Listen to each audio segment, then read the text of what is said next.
ہماری زندگی میں ہم پریکٹیکل لائف میں نہیں کر پاتے, لیکن ان کی پریکٹیکل لائف سے جو یہ بتاتے ہیں ہم اس سے بہت کچھ سیکھتے ہیں.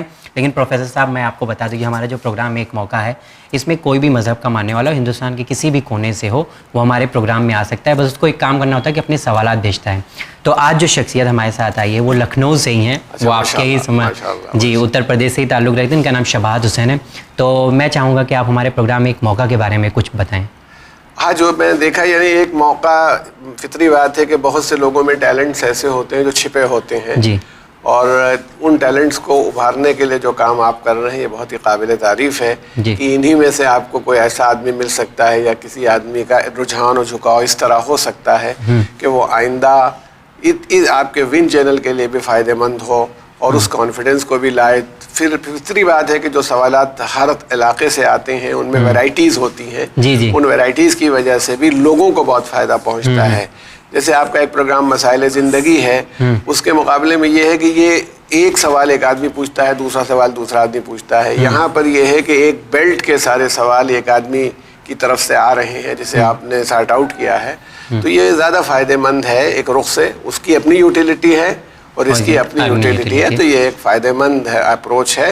اور اس سے ایک دلچسپی بھی برقرار رہتی ہے ویورز کو کہ دیکھیں اب کی کون آتا ہے اور کیا کہہ رہا ہے. جی ہاں, لیکن مولانا صاحب نے بہت بہترین طریقے سے بتایا کہ الگ لوگ ہوتے ہیں, الگ سوچ ہوتی ہے, اور نیو جنریشن ہے تو ان کے سوال ابھر کے سامنے آتے ہیں اور اس سے کئی لوگوں کو فائدہ بھی ہوتا ہے. مولانا صاحب آپ کا بہت بہت میں شکریہ ادا کرتا ہوں کہ آپ ہمارے پروگرام میں ایک موقع میں آئے. میں امید کرتا ہوں کہ ان کے سوال جو ہوں گے اس کے جواب سے آپ ان کو مطمئن کریں گے انشاءاللہ. پوری کوشش کروں گا. جی بالکل بالکل. مولانا صاحب یہاں پہ تشریف رکھتے ہیں. تو جی ہاں ناظرین, آپ نے دیکھا کہ یہاں پہ لکھنؤ سے شباہت حسین تشریف لا چکے ہمارے پروگرام میں ایک موقع میں اپنے کئی سوالوں کے ساتھ, اور ان کے سوالوں کا جواب دینے کے لیے آج ہمارے اسٹوڈیو میں موجود ہے پروفیسر کمال الدین اکبر صاحب. تو دیکھنا یہ ہوگا کہ یقیناً ان کے سوال جو ہیں وہ ہمارے لیے فائدہ مند ہوں گے کہ نہیں, اور ان کے کیسے جوابات ہوتے ہیں. میں آپ سے ملاقات کروں گا یہ سوال و جواب کے سلسلے کے بعد. دیکھتے رہیے ایک موقع, آپ اور آپ کے سوال.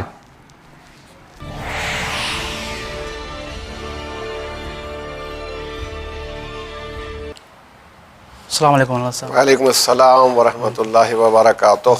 سوال شروع کرنے سے پہلے میں آپ کا شکریہ ادا کرنا چاہوں گا کہ آپ میرے جواب کے لیے یہاں تشریف لائے ہیں. میں بہت آپ کا بھی شکر گزار ہوں, اور مجھے بڑی خوشی ہے کہ آج ایک اسپورٹس مین کے سوالات کے جوابات دینے ہیں. عام طور پر تو لوگ جو سوال کرتے ہیں ان کا اسپورٹس سے تعلق نہیں ہوتا, تو ماشاءاللہ یہ معلوم ہوگا کہ ایتھلیٹس کس طرح سوچتے ہیں اور ان کی کیا پرابلمس ہیں. تو انشاءاللہ بہت مجھے خوشی ہوگی آپ کے سوالات کے جواب دینے میں. جی تو سوال جواب شروع کرا جائے مولانا. بسم اللہ بسم اللہ. پہلا سوال ہمارا یہ ہے کہ جو بغدادی آتنکوادی ٹیرر پھیلا ہوا ہے یہ مسلمانوں سے کیوں الگ ہے؟ کیونکہ کچھ لوگ ہیں جو سوچتے ہیں کہ بغدادی بھی مسلمان ہیں, کیونکہ جب کسی کو مارتے ہیں تو کہتے ہیں اللہ اکبر. تو اس سے کیا تعلق ہے بغدادی اور مسلمان؟ آپ کا بہت اچھا سوال ہے, اور عام طور پر یہ سمجھا یہی جاتا ہے کہ جو آدمی لا الہ الا اللہ محمد رسول اللہ کہہ دے وہ مسلمان ہے. لیکن اسلام ایک ڈسپلن کا نام ہے, اور اسلام کا جو اصل لفظ ہے وہ سلم سے بنا ہوا ہے. اور سلم کے معنی ہوتے ہیں پیس کے, یعنی پیس سے اسلام شروع ہوتا ہے. اور اگر پیس نہ ہو, اس میں شانتی نہ ہو, تو پھر وہ دین نہیں رہ جاتا. اچھا اب سوال یہ ہے کہ وہ کیوں کہتا ہے کہ ہم مسلمان ہیں. اس کے پیچھے راز یہ ہوتا ہے کہ دیکھیے کبھی سونا جو ہے پیتل کہہ کے نہیں بیچا جاتا, پیتل کو دھوکہ دینے والے سونا کہتے ہیں. ویسے اسلام کی ایک ایسی پکڑ ہے, ایسا مضبوط دین ہے جو ایک پرفیکٹ نظام ہے, تو وہ یہ چاہتا ہے کہ اس نام کا استعمال کرے. اس میں اور طاقتیں بھی ہو سکتی ہیں جو لگی ہوئی ہوں, اور بعض لوگ تو یہ سمجھتے ہیں کہ وہ اسرائیل کا ایجنٹ ہے, اور اس اعتبار سے اسرائیل یہ چاہتا ہے کہ مسلمانوں میں تفرقہ اور اس طرح کی بات ڈال دے. لیکن میں آپ سے یہ کہنا چاہتا ہوں کہ آپ کے لیے بہترین صورت جو ہے حضرت محمد مصطفیٰ صلی اللہ علیہ وآلہ وسلم کی ذات ہے. اور آپ کے یہاں کہیں پر بھی یہ آتنکواد, دہشت گردی یا اس طرح کی کوئی چیز نظر نہیں آتی ہے. جنگیں جتنی بھی رسول اللہ صلی اللہ علیہ وآلہ وسلم نے لڑی ہیں وہ تب لڑی گئی ہیں جب اس مرکز اسلامی پر حملہ ہوا, یعنی وہ سب کی سب ڈیفینسو. اور اس کے بعد دیکھیے بدر کی لڑائی جو پہلی لڑائی ہے اسلام کی, وہ مدینے سے 75 کلومیٹر کے فاصلے پر ہے اور مکے سے 325. تو اس کا مطلب ہے مکے والے چڑھ کے لڑنے کے لیے آئے تھے. احد کی لڑائی بھی مدینے کے باہر لڑی گئی لڑائی ہے, مکے والے آئے تھے. خندق میں بھی وہی لوگ آئے تھے اور رسول اللہ جو تھے وہ بس مدینے کے آؤٹ اسکرٹس میں تھے. تو اس کا مطلب جتنی لڑائیاں ہیں وہ زیادہ تر اسی صورتحال میں لڑی گئی لڑائیاں ہیں جن پر لڑائی مسلط کی گئی. ورنہ اللہ کے رسول نے جو دین پھیلایا وہ اپنے کردار سے دین کو پھیلایا, اور یہ چاہا بھی. اس لیے کہ دیکھیے اسلام کا ایک بنیادی اصول ہے جو آیت الکرسی میں بھی آیا ہے کہ لا اکراہ فی الدین, دین میں کسی طرح کا جبر نہیں. دیر از نو کمپلشن ان ریلیجن. کوئی بھی ریلیجن ہو, آپ کو اپنی بات کہہ دینے کا حق ہے, اپنی بات پہنچا دینے کا حق ہے, اس میں زبردستی کرنے کا حق نہیں. اگر ہم دیکھیں زبردستی کسی کو نماز پڑھوائیں, چلو تم نماز پڑھو, اور وہ نماز میں نیت کیا ہوتی ہے کہ میں نماز پڑھتا ہوں اللہ کی قربت کے لیے, اور اصل میں تو ہماری نیت یہ ہے کہ میں نماز پڑھتا ہوں پسٹل کے ڈر سے قربتاً اللہ. تو یہ کوئی نماز نہیں ہوئی. یہ جو پورا ٹولہ ہے یہ نیا نہیں ہے. یہ خوارج جو پہلے تھے, خارجی جو تھے, جو حضرت علی کے زمانے میں بھی اٹھے ہیں اور انہوں نے باقاعدہ حضرت علی سے مقابلہ کیا اور لڑائی لڑی ہے, یہ خوارج کی ہی ایک قسم ہے. اور جب خوارج کا خاتمہ ہو گیا تھا اس زمانے میں حضرت علی کے دور میں, تو ہمیں ملتا ہے کہ ان لوگوں نے یہ کہا آپ کے ساتھیوں نے کہ اچھا ہوا کہ یہ فتنہ ختم ہو گیا. تو آپ نے فرمایا امیر المومنین حضرت علی ابن ابی طالب نے کہ یہ ختم نہیں ہوا ہے, ابھی تو یہ اپنے ماؤں کے پیٹ میں ہیں, اپنے باپ کے اسلاب میں ہیں, یہ ہر دور میں پیدا ہوں گے اور اسی طرح سے انسانیت کو نقصان پہنچائیں گے, یہاں تک کہ آخر میں یہ چور اور ڈاکو بن جائیں گے. تو آپ کو دیکھیے کہ ہر دور میں اس طرح کے افراد پیدا ہوتے رہے ہیں جنہوں نے نظام کو, یعنی قرآن تو کہہ رہا ہے زمین پر فساد نہ پھیلاؤ, لا تفسدوا فی الارض, زمین کے اوپر فساد نہ پھیلاؤ. وہ فساد پھیلا رہے ہیں, تو اب اس کو کہہ رہے ہیں اسلام کا نام دے رہے ہیں. اس میں دوسرے لوگ بھی فائدہ حاصل کرتے ہیں جو اسلام کے دشمن ہیں, چاہے وہ کسی آئیڈیالوجی کے ہوں. جب وہ اسلام سے مقابلہ نہیں کر پاتے تو اسلام کا نام بدنام کرنے کے لیے اسلام کا نام لیتے ہیں. ہمارا کہنا ہمارے لیے آئیڈیل اگر کوئی ہو سکتا ہے تو حضرت محمد مصطفیٰ صلی اللہ علیہ وسلم کی ذات ایک, اس کے بعد وہ اہل بیت ہیں جو ہمارے آئیڈیل ہیں. انہوں نے کتنا آتنکواد کیا یا کون سی دہشت گردی کر دی. حضرت علی کی جتنی لڑائیاں سب میں آدمی چھوڑ دیا سب کو, کسی کو گرفتار نہیں کیا, کسی کو غلام نہیں بنایا, سب کو زخمیوں کا علاج کیا, سب کو ریلیف کر دیا. یعنی ان کی لڑائی ڈیفینسو ہوتی ہے, نہ کہ وہ کسی کو پکڑ لیں اور زبردستی مسلمان بنا ڈالیں. حضرت علی کے زمانے میں اگر آپ تاریخ کی اسٹڈی کریں گے تو خود جارج جرداق جس نے آپ کی بایوگرافی لکھی حضرت علی کی, کہ وہ وائس اس میں ہے تو عربی میں بایوگرافی, اس کا اردو ترجمہ بھی ہوا ہے, انگریزی میں بھی ترجمہ ہوا ہے. انگریزی میں اس کا ترجمہ ہے وائس آف جسٹس کے نام سے ہوا ہے. جارج جرداق جو ہے وہ کرسچین ہے. تو اس نے جب یہ کتاب لکھی ہے تو آپ کو حیرت ہوگی کہ اس کے پاس کتاب چھپوانے کے پیسے نہیں تھے, کوئی اس کو دینے کے لیے تیار نہیں تھا. تو ایک دن وہ چرچ میں بیٹھا ہوا تھا اور بہت رنجیدہ تھا, تو ایک اسکالر تھا, تو فادر نے اس کو دیکھا تو وہ متاثر ہوئے اس سے, اور اس کے بعد گئے اور اس سے پوچھا کہ تم کیوں ہو. اس نے کہا صاحب ہم نے مسلمانوں کے چوتھے خلیفہ کے اوپر ایک کتاب لکھی ہے اور اس کو کوئی چھاپنے کا طریقہ نہیں, کوئی تیار نہیں. تو اس نے کہا تم ایسا کرو چرچ کے فنڈ سے کتاب چھاپ دو, اور جب پیسے تمہیں کتاب بکے ملے تو اس کو دے دینا, واپس کر دینا. اس نے یہی کیا. اچھا جب اس کو پیسے دینے کے لیے گیا, اس کی ساری کتابیں بک گئیں اور وہ ہوا پیسے دینے کے لیے گیا, تو فادر سے اس نے پوچھا کہ آپ کرسچین ہیں اور آپ نے کرسچین ہونے کے باوجود یہ جو پیسہ دیا وہ مسلمانوں کے خلیفہ کی کتاب چھاپنے کے لیے دیا, تو یہ تعجب ہے ہمیں. انہوں نے کہا کہ ان کے ہم عیسائیوں پر اتنے احسانات ہیں ان کے حکومت میں کہ ہم نے سوچا کہ اس کا کچھ حصہ ادا ہو جائے, کیونکہ ہمیں ان کی حکومت میں وہ حقوق حاصل تھے جو ہمیں کرسچین حکومتوں میں بھی نہیں رہے. تو اس کا مطلب ہے کہ اسلام تو اتنی وسیع القلبی رکھتا ہے, اتنا بڑا دل رکھتا ہے کہ وہ خالی یہ نہیں کہ ان کو پروٹیکٹ کر رہا ہو جو مسلمان ہوں, بلکہ وہ سب کے لیے سوچتا ہے, انسانوں کے بارے میں سوچتا ہے کہ بحیثیت انسان وہ کیا کر رہا ہے. تو جتنے لوگ یہ بغدادی ہوں یا اس سے پہلے القاعدہ ہوں یا طالبان ہوں, یہ یا تو یہ جاہل ہیں کہ اسلام کو سمجھتے نہیں کہ اسلام کیا ہوتا ہے, اور اگر جاہل نہیں ہیں تو پھر یہ شرارت میں یہ کام کر رہے ہیں کہ یہ کسی کے ایجنٹ ہیں, یہودی ہوں یا زیونسٹ ہوں, اور یہ اسلام کو بدنام کرنے کے لیے یہ کام کر رہے ہوں کہ اسلام بدنام ہو اور اسلام کا تعارف دہشت گردی سے ہو. ورنہ اسلام دہشت گردی کا مذہب ہرگز نہیں ہے. 2 لفظ اسلام میں آتے ہیں, ایک مسلم ایک مومن. اسلام سے مسلم بنا ہے, ایمان سے مومن بنا ہے. اس کا بھی ڈیریویٹو امن ہے, اس کا بھی ڈیریویٹو سلم ہے.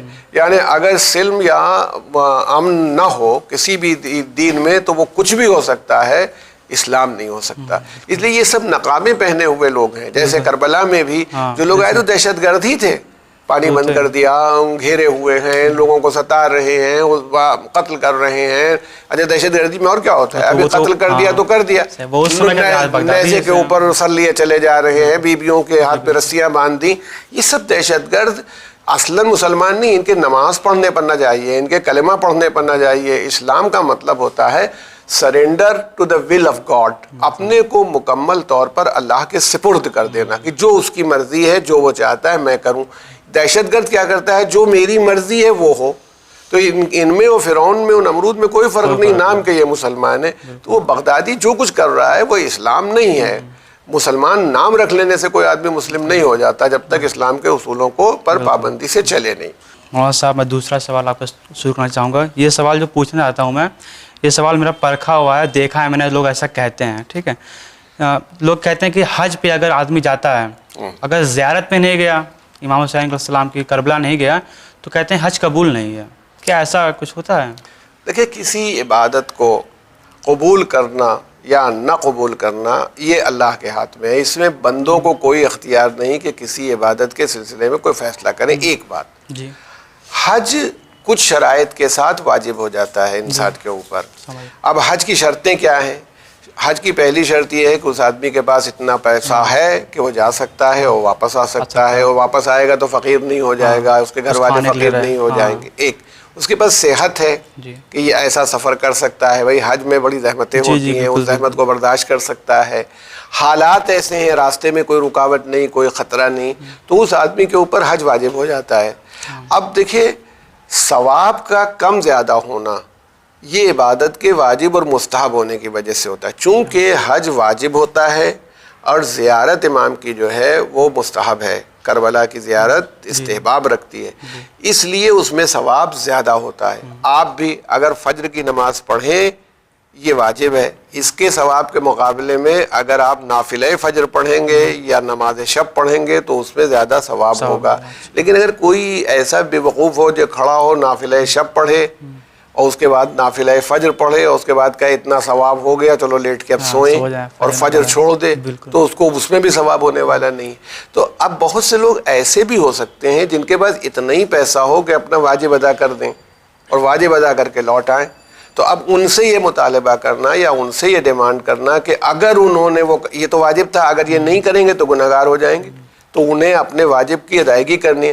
اب اگر کسی کے پاس, ہمارے بعد کی روایت ہے کہ کسی کے پاس اتنا پیسہ ہے, اتنی سہولت ہے کہ وہ امام حسین علیہ السلام کی زیارت کو جا سکتا ہے اور نہ جائے, جی اب یہ ایک طریقے سے ظلم ہو رہا ہے کہ اس کو جانا چاہیے جب اس کے پاس حالات ہیں, نہیں گیا. تو حضرت نے فرمایا, امام جعفر صادق علیہ السلام نے فرمائی یہ بات اور کہا کہ اگر ایسا آدمی جو زیارت قبر حسین کے لیے جا سکتا تھا اور نہیں گیا, تو اگر وہ اللہ اس کو معاف بھی کر دے, یعنی اس کو جنت میں پہنچا بھی دے, تو بھی وہ جنت کا جو لوویسٹ کلاس ہوگا, جو سب سے نیچے کا درجہ ہوگا, اسی میں رہے گا. اگر وہ زیارت امام حسین کرتا تو اس کے مقامات بہت بلند ہوتے. ثواب زیادہ ہے زیارت میں, اس سے مطلب نہیں, لیکن زیارت نہ کرنے سے اپنے آپ عذاب نہیں ہو رہا کچھ. حج واجب ہو جائے تو نہ کرنے سے ویسا ہی ہے جیسے روزہ واجب ہو اور بندہ روزہ نہ رکھے, نماز واجب ہو نماز نہ ادا کرے, زکوٰۃ واجب ہو زکوٰۃ نہ دے, خمس واجب ہو خمس نہ ادا کرے.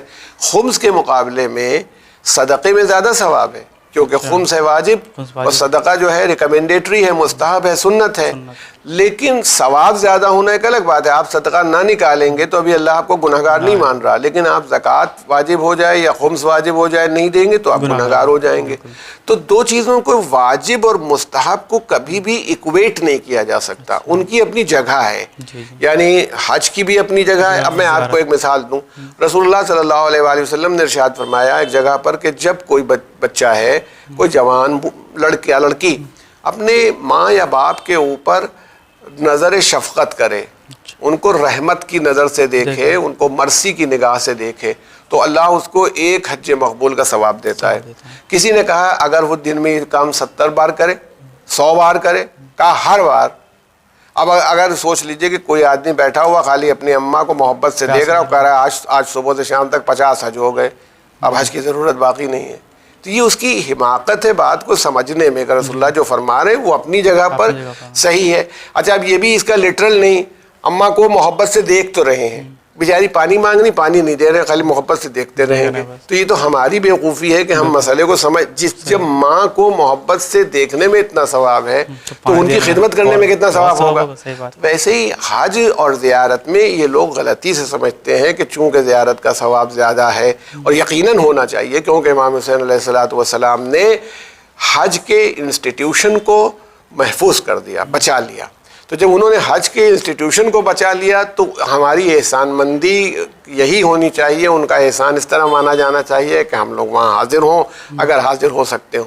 لیکن ان دونوں میں کوئی ٹکراؤ نہیں ہے کہ اگر وہ نہیں گیا تو اس کا قبول نہیں ہوگا. بھئی اس بار ہم حج کرائے, میں خود اپنی بات بتاؤں آپ کو, میں نے حج پہلے کیا ہے, اس کے کئی برس کے بعد میں زیارت کے لیے گیا. اچھا تو اگر ایسی صورتحال ہے تو بتائیے کیا پوزیشن ہوئی میری کہ 5 سال بعد میرا حج قبول ہوا یا قبول ہی نہیں ہوا؟ بھئی یہ تو اللہ کے ہاتھ میں. ہو سکتا ہے میں حج بھی کروں زیارت بھی کروں, میری نیت پاکیزہ نہ ہو, اللہ دونوں کو نہ قبول کرے. یہ تو قبول تو کرنا نہ کرنا خدا بند تعالیٰ کا کام ہے, ہمارا نہیں ہے. لیکن وہ دونوں الگ الگ چیزیں ہیں, ایک مستحب ہے ایک واجب ہے, اور دونوں کے الگ ثواب ہیں اور دونوں کی الگ ذمہ داریاں ہیں, ان میں کوئی ٹکراؤ نہیں ہے. جو بھی ہمیں ناظرین ہیں, ہو سکتا ہے ان کو ان کا مطمئن جواب مل گیا ہو, جو ایسے سوچ رکھتے ہیں کہ حج اگر کریں اور زیارت نہ کریں تو ان کا حج قبول نہیں ہے. ہو سکتا ہے ان کے جواب جو مولانا صاحب نے دیا ہے ان کو ان کا جواب مل گیا ہو. تو مولانا صاحب آگے بڑھیں. بسم اللہ. اگر یہ بھی سوال میرا پرکھا ہوا ہے, اگر کسی سے ہم کو بہت امید ہو, کوئی شخص ہو کہ ہاں میرے برے وقت میں یہ کام آ سکتا ہے, ٹھیک ہے, اگر برا وقت خدا نہ خواستہ آ گیا, اب اس آدمی چھوڑ کے ہم کو چلا گیا, تو مجھے دعا جب ملے گا تو مجھے اس سے کیسا ویوہار کرنا چاہیے؟ دیکھیے ایک چیز یہ ہے کہ امام جعفر صادق علیہ السلام کی ایک بہت مشہور روایت ہے کہ اگر کوئی مومن ہے اور آپ کو مومن کے کسی عمل سے آپ غیر مطمئن ہیں, آپ کو اچھا نہیں لگ رہا, تو اس کی وجہ تلاش کیجئے کہ ہو سکتا ہے ایسا ہو. مطلب مان لیجئے کہ میں آپ سے مدد مانگنے کے لیے آیا, آپ میرے دوست ہیں, میں آپ کے پاس گیا, آپ نے معذوری ظاہر کی, ہو سکتا ہے اس وقت نہ ہو, آپ کے پاس کچھ ایسے حالات ہو گئے ہوں. تو پہلے تو بہت سی وجہیں ہو سکتی ہیں جس کی وجہ سے اس نے آپ کی مدد نہ کی ہو. امام نے کہا 70 وجہیں تلاش کرو, اگر نہ ملے تو سمجھو کوئی ایسی وجہ ہے جو تمہاری نگاہ میں نہیں ہے. تو ایک شکایت تو یوں ختم ہو جاتی ہے. دوسری بات, اللہ کے رسول نے ایک بات ارشاد فرمائی جو بہت ہی بلند بات ہے کہ انسان اس کے ساتھ نیکی کرے جو اسے محروم کر دے. تو اگر مان لیجیے اس نے ہمارے ساتھ اچھا برتاؤ نہیں کیا تو ہمیں اس کے ساتھ نیکی کا برتاؤ کرنا چاہیے. اب دیکھیں آپ کے سوال میں اس میں بہت سے ڈائمنشن بنتے ہیں. پہلے یہ آدمی جس سے آپ کو امید وابستہ تھی یہ کون تھا؟ کوئی ریلیٹیو سکتا ہے. اب یہ ریلیٹیو ہے, تو جو ریلیٹیو ہے آپ کا رشتہ دار ہے, تو رشتہ دار سے صلہ رحمی کا حکم ہے کہ اس کے ساتھ آپ اچھا سلوک کریں. اور صلہ رحمی کے لیے معصوم سے پوچھا گیا ہے کہ اگر وہ اس کا برتاؤ ہمارے ساتھ خراب ہو تو امام نے فرمایا یہی تو صلہ رحمی ہے. اگر اچھا ہو تو اچھے کے ساتھ تو اچھا برتاؤ کرنا ہی چاہیے, چاہے رشتہ دار ہو یا نہ ہو. مان لیجیے کہ بھائی ہمارا ایک ہندو بھائی ہمارے پڑوس میں رہتا ہے, ہماری ہر مصیبت میں کھڑا ہو جاتا ہے, ہماری ہر پریشانی کو دور کرنے کے لیے آ جاتا ہے. تو اگر وہ پریشانی میں آ جائے تو تقاضا کیا ہے کہ ہم بھی اس پہ صحیح جواب دیں نا, ورنہ پھر ہم اس کا مطلب ہے احسان فراموش ہے. یہ ہمارا اس کا کوئی رشتہ نہیں ہے, نہ دینی رشتہ ہے, نہ خونی رشتہ ہے, نہ برادری کا رشتہ ہے, صرف اس نے ہمارے اوپر نیکی کی ہے, جواب میں ہم نیکی کر رہے ہیں, یہ ہوا. لیکن جو رشتہ دار ہیں وہ برائی کر رہے ہیں,